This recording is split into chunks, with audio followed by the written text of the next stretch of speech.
Some of them were even attacking me. Like, this madam, they were like, what is wrong with you? You're going to come and spoil our office. You've done Hello everyone, welcome back to my channel. This is Chinwe, and with me here today is a fellow mom, okay, and she's here with some juicy gists on the experiences of new moms. Okay, she's a new mom. We have some questions on our device that we're going to be responding to. So the questions will go this way. I'll ask the question, she would answer, and then from her own perspective as a new mom, and then I'll answer from my own perspective as an old mom. So please introduce yourself. Okay, my name is Mrs. Genevieve Gabriel. Welcome to our channel. Okay, so if this is what you want to see, don't move the muscle and stay glued to your screen.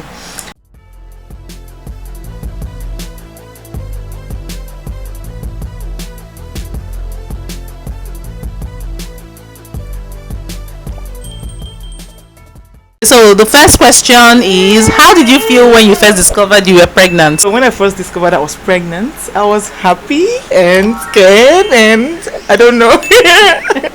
But excitement and everything, you know, it's mixed feelings kind of. Yes, but and I kept thinking about it. I'm like, so I'm pregnant. What kind of thing? You know, looking out for signs and everything. Yes, I know. I remember then, when my period was supposed to come, I was just seeing like spotting. I don't know, it's actually called implantation bleeding, but I didn't know anything about it, so I was so panicky. I started calling people. Initially I was panicky because I was having implantation bleeding, and then so eventually I got a hang of it. What was the most challenging part of your pregnancy journey? Okay, my own pregnancy wasn't really challenging for me. It wasn't even challenging for you at all. I saw you almost all through. You were really glowing and everything. Yes, I was very fine, and the only challenge I would say I had was I used to love sleeping on my stomach a lot. Okay. So the pregnancy, you know, you can't do that in pregnancy. So it was really a tough time for me, having to lie on the side, from this side to the other side and everything. So that's basically the only challenge I had, but it was really a smooth ride.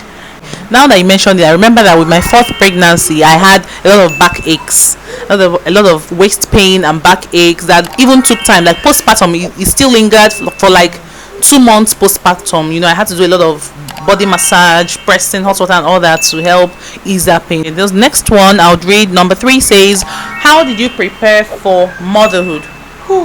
Well, I can say that you would never prepare enough. Like never. I agree. 100%. You just learn as the day goes by. Yeah. You know, you keep learning and everything because you can never know all. Even with the third, fourth pregnancy, you can never know all about motherhood. So it's not something you can prepare for at all. You cannot prepare for it. Yeah.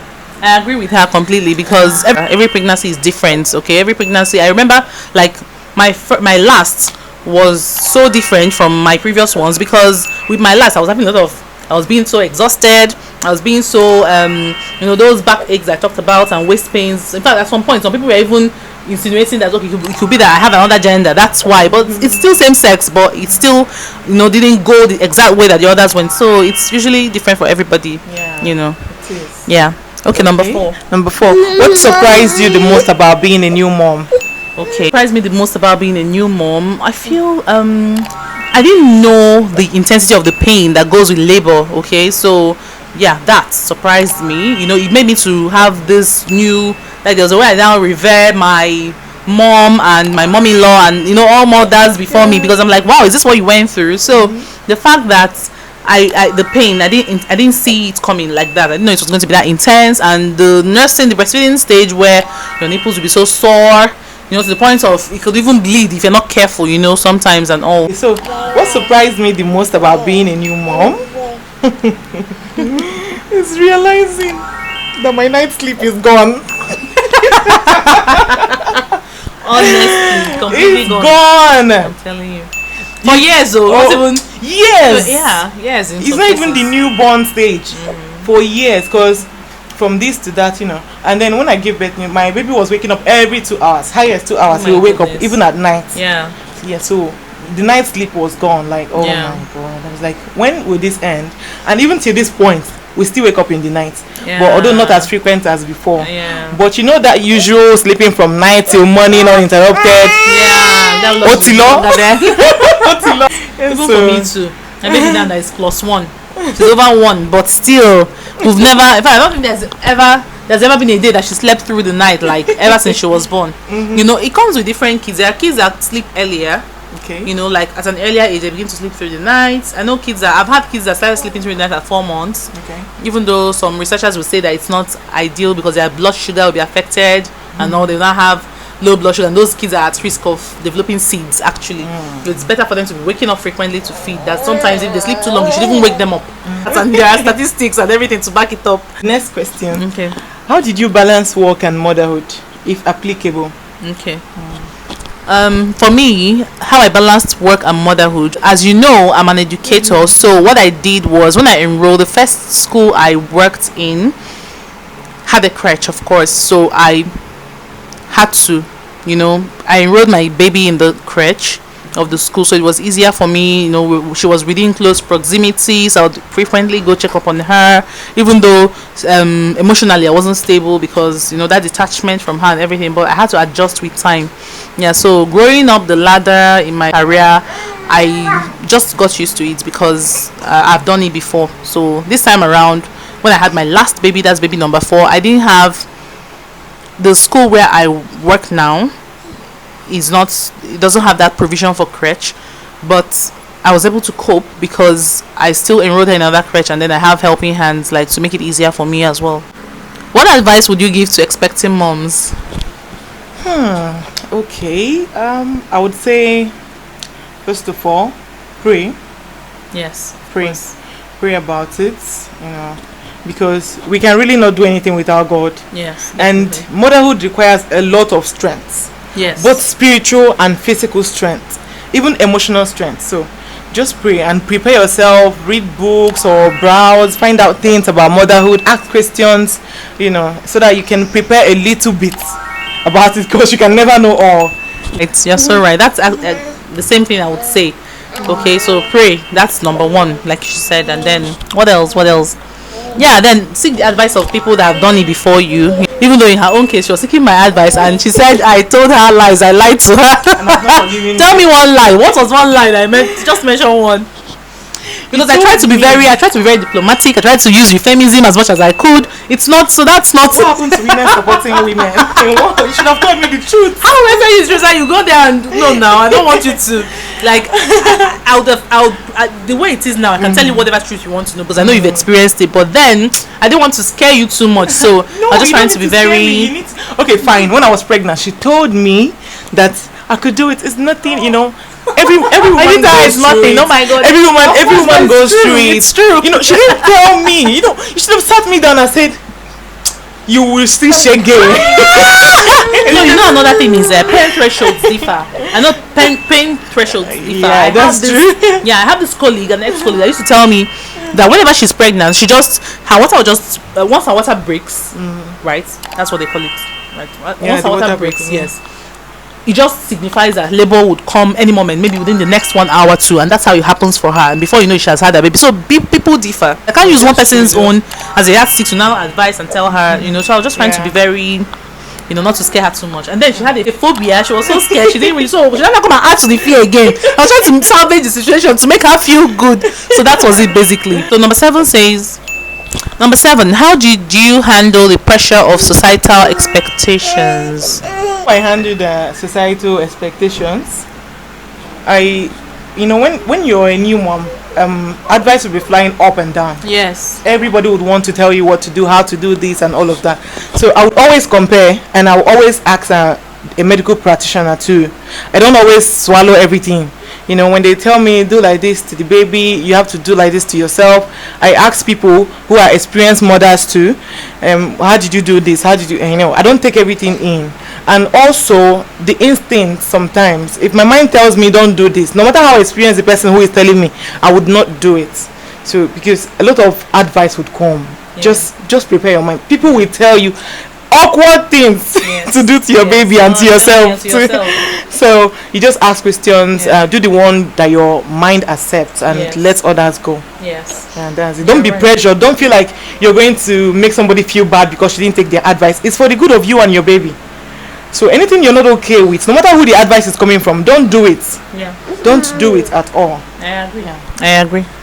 Okay, now number 8 says, can you share memorable moments from your early days of motherhood? Memorable. Okay, let me share one. Okay. When I had my first baby, so a few days after that, you know this shot that they usually give newborn babies, this BCG shot. Okay. So she wasn't given immediately. So we were asked to, be very careful to avoid infection, not as in just ventilate the door house as much as we could, not give her to people. Okay, let it just be my mom and I, handling, taking care of her and everything, because the shots were not available then. So we had to go back a few days later, and then no one told me. I was not informed. We got there, and it was time to weigh her. And then she was just like barely 3 days or 4 days old that day. So I just pulled up. My mom was waiting in the waiting area, and I had already entered the nurse's station where they were going to give the shots. We were in a queue. Okay, it's a big hospital, so that's FMC. Okay. So we were in a queue, and I was next in line. So I was just like, okay, let me just pull off my baby's clothes. I was just paying attention to my baby. So I didn't know, as in I didn't bother, or I didn't think about checking what others did. I was just like, okay, let me pull up, because I know, I heard when they were giving the instruction that we should pull their clothes before putting them on the weighing scale. So I pulled her clothes, and also made the mistake of pulling her diaper, and immediately fresh breeze touched this girl. She just pulled all over my body, pulled on the floor, pulled everywhere. I was just standing helplessly staring at this girl, staring at myself with the poo, and I didn't know where to start. She was in my hands, the poo was everywhere, there was nothing else. I didn't have wipes, like my mom was somewhere else, waiting. It was, oh my god, people were even just some nurses. Oh god, nurses, you are not nice. Some of you, please, not all. Don't come for me. Like some of them were even attacking me. Like this man, they were like, "What is wrong with you? You're going to come and spoil our office. You've done what is this?" Like it was your fault. Like it was my fault. So it was one of them. One very nice. Oh my god, God bless that girl. I don't even know. I've lost her contacts and all. She was the one who came to my aid. She came, carried the baby, helped me clean up my gown, the floor, clean up the baby. She now advised, okay, the next time I should just leave the nappy, the diaper in her bum and everything. So she really helped. So how did you navigate breastfeeding or bottle feeding? We started with bottle feeding because I couldn't breastfeed after giving birth because of how everything happened. Yeah, so it was just bottle feeding. Yeah. It was easy. It was easy though, because baby was cooperating well. Oh, nice. We didn't have to fight or anything, so we just give him, and he was eating so much. He was eating so much. He's looking well fed, very healthy. Yes. To the point that when he was 3 months old, that we went to the hospital to weigh him, to immunize him. Said, "What are you feeding this baby? Like he doesn't look like he's 3 months old." So that's true. He was really eating a lot, Yeah. So he had a lot of formula. Yeah. And breast milk too. Yes. Okay, so yeah, for me it was easy too. Like I didn't do exclusive for my last, but I did for my first 2. For my third, I didn't really. For my fourth, I didn't even bother, because knowing that I'll still go back to work eventually, I was just like, I'll just be doing both. So I was doing it side by side, and the transition was easy because, I don't know, it was easy. When I breastfeed her, she suckles. When I give her bottle formula, she also takes as well, conveniently. Okay. So yeah, and then when I started working, it wasn't easy for me to express. Like I tried expressing the first few days or the first few weeks. Okay, when I got back to work, and my breast milk production reduced. Please, if that happened to you, let me know in the comment section, because I heard that stress reduces milk production. But I have this colleague where I work now who it didn't happen to her like that. She would even come with her breast pump and have time to pump. Like she would go pump like 2 times before the day runs out, and she would pump full, bottles and everything. Honestly, so the stress wasn't exactly, body differs. Yeah, I think diet also comes to play, and in fact, it's just body at the end of the day. Because diet thing, it's not like I wasn't doing what she didn't do, but mine wasn't as much as hers at the end of the day. So, all right. The last one says, what self-care practices helped you during the postpartum period? I think I should be asking this one. Yeah. Okay, so I'm the old mom, so let me answer. She's the new mom. All right, so for me, number 1, the first thing I would advise is seize baths, especially if you had a vaginal delivery. Seize bath helps a lot, where you use Epsom salt and warm water. You sit on it. There's this bath that they sell online. They even sell it on shops, but I got mine online, where you can sit in it, okay, and then pour the water, the salt, everything. You sit for a maybe for 15 to 20 minutes or thereabouts. So it helps with the healing, the healing of the suture or whatever, you know, that's happening going on down there. So you do it for like maybe 3 weeks, 1 month, depending on your how much you want, how much you're healing, or how fast you're healing. That helps. Then another thing excuse me, another thing that helped was tying too, you know, tying my tummy. Then what else worked for me that period? My dieting. I was always having hot things, even water, even though I would go behind and go and drink cold water because I couldn't. I'm a human being, and because I'm used to taking cold water, and then it now looked like punishment not drinking cold water for almost a month. Oh my, it was very challenging. But and I did more of hot water, you know, taking hot water, and it helps. They all helped. Okay, so that's it. So me, I was also stealing the cold water. I was also warned not to take cold water, but I couldn't help it. I couldn't help it. Like, seriously. Oh my god, cold water tastes sweet. So I was always stealing it. And another thing, I'm a CS mom, so I was always cleaning up my wound 3 times a day with the spirit and cotton wool. And what else? I didn't tie. We were told not to tie. So that your wound will heal perfectly and you don't have to injure yourself or anything. So we didn't tie at all. But maybe when you get to a certain month, like from 6 months, some people say from 6 months or so, you can start tying and doing some exercise. But as a new CS mom, you shouldn't tie, you shouldn't do any exercise at all. Just clean up your wound, clean up yourself, and that's it. Thank you very much. So thank you very much for stopping by the channel today. I hope you found this video insightful. I hope you're able to take out a thing or two. So let us know in the comment section if you want to see more videos like this, okay, so I can bring them your way. And if you want to see more of a pretty face on this channel, please let me know. And please don't forget to like, comment, share, and subscribe to this channel. Please like, comment, and subscribe, because we'll be bringing you exciting videos. Seriously, about exclusive anything. Premium content. About motherhood, about parenting, about everything. Motherhood is the greatest hood. Seriously, it's the greatest hood. There's no hood like motherhood.